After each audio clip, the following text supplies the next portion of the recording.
Bonjour à tous les amis, j'espère que vous allez tous très bien. Nouvelle vidéo aujourd'hui, très content de vous la faire. Le pronostic Paris Saint-Germain face à l'Olympique de Marseille, le classique pour la 6e journée de Ligue 1 Uber Eats. Voilà, ça va être pas mal du tout, je le sens. N'hésitez pas, comme d'habitude, à liker et à vous abonner. 92% des personnes qui ont regardé la dernière vidéo n'étaient pas abonnées, donc franchement, n'hésitez pas.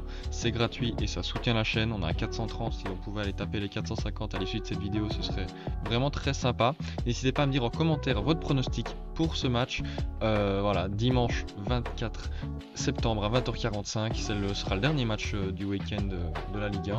Donc voilà, n'hésitez pas, on va pouvoir commencer avec le Paris Saint-Germain. Voilà, c'est eux qui reçoivent ce match au Parc des Princes. Donc on va d'abord voilà, parler un peu du Paris Saint-Germain et on commence avec leur dernier match en Ligue 1 qui ne s'est pas soldé sur une victoire malheureusement pour eux. Défaite 2-3 face à Nice au Parc des Princes. Donc il y a d'abord eu un goal de Mofi, puis une réponse de Kylian Mbappé. Puis après ça s'est un peu tassé, à la mi-temps c'est 1-1, puis dès le départ de la deuxième mi-temps, Laborde vient remettre les Niçois devant au marquoir, puis Mofi 15 minutes après une super belle action. Dommage que je peux pas vous la montrer à cause des droits, etc. La Ligue 1 sont très sévères là-dessus, donc c'est dommage que je puisse pas vous la montrer, mais normalement je pense que vous avez vu si vous suivez un peu le foot. Mofi qui a vraiment fait un très bon match, 2 buts, une passe D, et puis en fin de match, Kylian Mbappé sur une belle reprise de volée qui vient tromper le gardien de Nice, et voilà, pour faire le 2-3. Ils y ont cru à l'égalisation, mais finalement c'est une victoire de Nice. Donc voilà, bah écoutez, en même temps, j'ai envie de dire que c'était mérité pour Nice. 14 tirs, 8 cadrés. Même si avec seulement que 30% de possession, ils ont su, voilà, franchement, bien joué, se baser sur les failles. Ils ont bien exploité les failles du PSG en défense notamment. Skriniar qui a fait un match assez désastreux avec Hernandez dans l'axe. Cette paire là ça va pas du tout. Hernandez Skriniar, il faut plus qu'il le refasse parce que ça n'a vraiment pas été bon. Donc voilà, le PSG, bah voilà, ils ont 70% de possession mais seulement 3 tirs cadrés. Donc voilà, encore une fois il manque ce joueur créatif, même si tu as des Dembélé, tu as des Mbappé sur les côtés, ça manque d'un joueur créatif. Voilà, est-ce que ça va leur porter préjudice face à Marseille, on verra bien. Et par contre, au niveau du classement, ils sont toujours 5e. Voilà, 8 points. Bon, ça va, Monaco n'est qu'à 3 points, il suffit d'une victoire et que Monaco perde pour revenir à la même longueur d'onde. Mais voilà, c'est quand même pas le meilleur départ, je crois que c'est le pire départ depuis 2010-2011 je crois. Mais en tout cas, comme d'habitude, j'aime bien le dire, c'est qu'il y a un type de jeu, voilà, il y a un nouveau projet, il faut y faire confiance en tout cas, il faut faire confiance au projet, il faut faire confiance à Luis Enrique. Donc voilà, il manque juste ce joueur créatif en fait, et malheureusement ça ils vont devoir attendre jusque janvier pour pouvoir espérer l'avoir.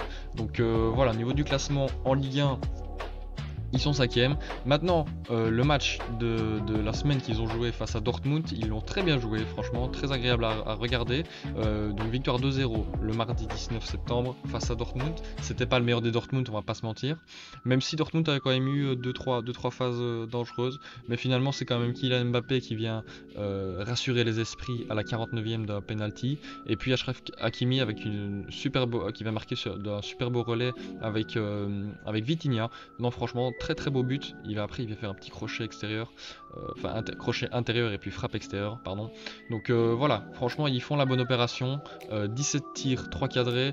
Du côté de Dortmund, 14 tirs, 1 cadré. Voilà, vous voyez quand même qu'il y a quand même eu des actions du côté de Dortmund, mais seulement un tir cadré, c'est trop peu pour pouvoir espérer marquer un goal. La possession, bah, je pense qu'on aura l'habitude maintenant, ça sert à rien de le redire à chaque vidéo, mais le PSG en tout cas aura toujours la possession, je pense, à moins qu'ils jouent contre City ou je ne sais où. Ouais, non, je pense qu'il y aura que City où ils ont pas la possession à leur avantage, mais sinon voilà, 17 tirs, 3 cadrés, 2 buts, donc quand même le ratio 3 tirs cadrés but est quand même très intéressant. On sait bien qu'il y a un penalty dedans, mais bon voilà, le PSG qui prend la bonne opération de cette semaine en Ligue des Champions, parce que Milan et Newcastle ont partagé les points à San Siro. Franchement, Milan méritait de gagner, mais ils n'ont pas su marquer, donc tant pis pour eux.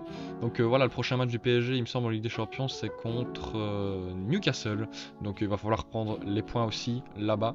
Ouais, ça va être intéressant de les voir contre Newcastle. Est-ce que Newcastle va pouvoir se réveiller également parce qu'ils n'ont pas été bons face à Milan.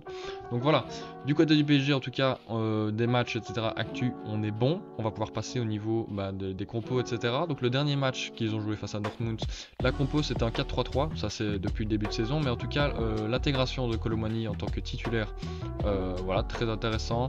On sent que c'était le début, il n'y a pas encore eu les automatismes, etc. Quand Ginley était rentré en cours de match, donc il est de retour.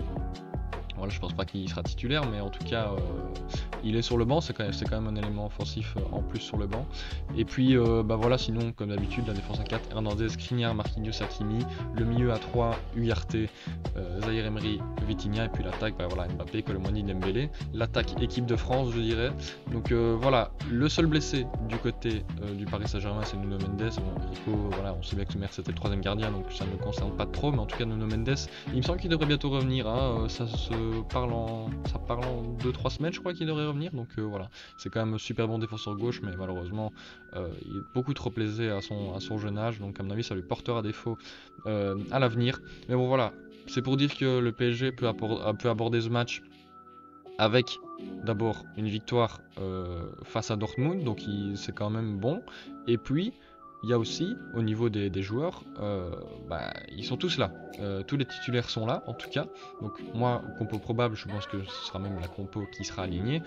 Défenseur 4, Marquinhos, Skriniar, Hakimi et Hernandez défenseur gauche. Le milieu au centre, Ugarte, excusez-moi, j'ai fait une petite faute de frappe, mais c'est Ugarte, Zahir Emery, Vitinha. Et puis l'attaque, Mbappé, Kolo Muani, Dembélé. Voilà, je ne vais pas revenir dessus 50 000 ans, mais en tout cas c'est ce qui, je pense, ce qui va se mettre. Et comme d'habitude, il manque un peu ce joueur d'expérience au milieu de terrain. Mais bon voilà, pour le moment ça marche bien, même si voilà, on sent que Zahir Emery sur je pense la moitié de la saison, sur la moitié de ses matchs, il sera très très bon. Mais sur l'autre moitié, on voit qu'un autre milieu expérimenté manquera du côté de PSG. Donc voilà pour le PSG. Maintenant on va passer du côté de Marseille. Voilà, Marseille qui a partagé son dernier match en Ligue 1, ça s'est passé dimanche 17 septembre, 0-0 face à Toulouse au Vélodrome. Une contre-performance, je dirais, parce qu'au vu des stats, 24 tirs, 6 cadrés face aux Toulousains. Et là, Toulouse qui fait seulement 10 tirs, 3 cadrés. J'ai pu regarder le match quasiment en entier. Et c'est surtout en fait en fin de match que les Toulousains font mal. Ils ont notamment une barre, je crois bien, ouais c'est ça. Et bon voilà, encore une fois, Marseille qui joue bien ces matchs, en tout cas qui joue offensivement. En même temps avec les joueurs qu'ils ont recrutés, c'était un peu normal de les voir avec un niveau pareil. Mais à chaque fois, ils n'arrivent pas à franchir le cap du but. Voilà. En tout cas en Ligue 1 pour le moment ça va pas super, enfin ça va mais c'est pas ce qu'on attendait avec les recrues, encore une fois. La possession, encore une fois du côté de Marseille, ça joue bien au ballon, franchement Marseille, en fait ça joue, c'est ça qui est bien, mais ça concrétise pas ces occasions, donc c'est un peu dommage. Mais bon, voilà, au niveau du classement, j'ai dit que ça allait. 9 points en 5 matchs. Donc c'est quand même bien. Il n'y a toujours pas de défaite pour le moment. Donc c'est quand même positif. Mais je pense qu'ils auraient pu être largement premiers avec 4 victoires et peut-être un nul. Parce qu'il y a quand même des nuls qui ne sont pas admissibles. Faire 2-2 à Metz ou au Vélodrome, je sais plus. Mais en tout cas, ils gagnaient 2-0. Metz prend rouge, ils se font remonter à 2-2. Il y a un autre match où ils gagnent 1-0. Ils prennent 1-1 alors que les autres aussi avaient été réduits à 10. Donc voilà, c'est un peu bizarre pour le moment Marseille parce que ça joue bien, mais ça te choque déjà les premiers matchs. Donc voilà, mais pour le moment Marseille est devant le PSG. En tout cas, à l'issue de ce match, il y aura soit un qui aura pris de l'avance, soit l'écart restera le même, ou alors le PSG repassera devant avec 2 points d'avance. Donc voilà. En tout cas, niveau de Marseille, en Europe, ils ont bien joué leur match face à l'Ajax. J'ai pu regarder encore une fois le match, très intéressant. Ils prennent 2 goals assez rapidement dans le match par Borges à la 9ème et puis Bergueis à la 20ème d'une super belle reprise de volée. Et puis Klose qui vient mettre une frappe croisée très très puissante qui trompe complètement le gardien de l'Ajax. Et puis Aubameyang de super geste amené par Amin Harit. Très intéressant, Harit qui a fait 2 passes D d'ailleurs. Donc l'un des hommes en forme pour le moment à Marseille. Unai qui a fait un super bon match aussi. Pour une fois qu'il rejouait depuis que l'entraîneur est parti.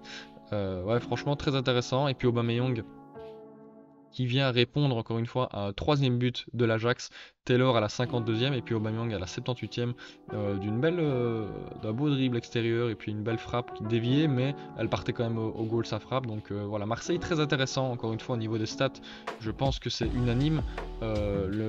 Marseille en tout cas a mérité son point à l'Ajax, à la Johan Cruyff Arena.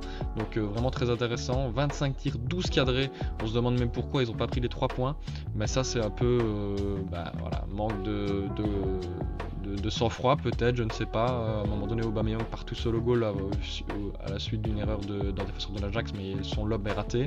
Donc voilà, c'est dommage pour Marseille parce que je pense qu'ils auraient pu aller prendre les 3 points parce que l'Ajax c'est vraiment pas une équipe qui est très en forme en ce moment, c'est même l'un des pires Ajax de cette décennie, ou en tout cas ouais, de son histoire récente. Donc voilà, c'est quand même un bon point pris à la Johan Cruyff Arena, mais ils auraient pu prendre beaucoup mieux. Et en plus, ils font pas la meilleure affaire parce que Athènes est venu gagner face à Brighton, aussi une des surprises de cette semaine européenne. Brighton qui a perdu 2-3 face à l'AEK Athènes. Donc voilà, Marseille, deuxième de son groupe, mais pour le moment, voilà, c'est pas le grand Marseille en tout cas. De ce que je vais retenir de ces deux analyses deux mini-analyses de match, c'est que Marseille joue bien, mais il n'arrive pas à prendre les 3 points à chaque fois. Je sais pas qu'il y a un petit blocage, je ne sais pas, mais bon. On verra bien face au PSG, je leur souhaite de mieux réagir pour le football et pour que voilà, on ait un vrai match en tout cas. Donc ça va être très intéressant. On l'avait pas encore fait, on n'avait pas encore débriefé et en tout cas pronostiqué un match de Marseille. Donc voilà, la petite tradition, la petite pseudo-tradition après le mercato. Voilà pour vous présenter un peu les arrivées et les départs, même si vous êtes supporter de l'OM, je suppose que vous les connaissez déjà. Au niveau des arrivées, Renan Lodi pour 13 millions, Ismail Assar pour 13 millions, Iliman Ndiaye, l'enfant du club pour 17, Malinowski lui c'était un prêt avec option d'achat donc ça n'incombe pas pour tout de suite, et puis Gondogba pour 8 millions. On ne peut pas oublier qu'aussi Aubameyang arrive libre du côté de Chelsea, donc voilà.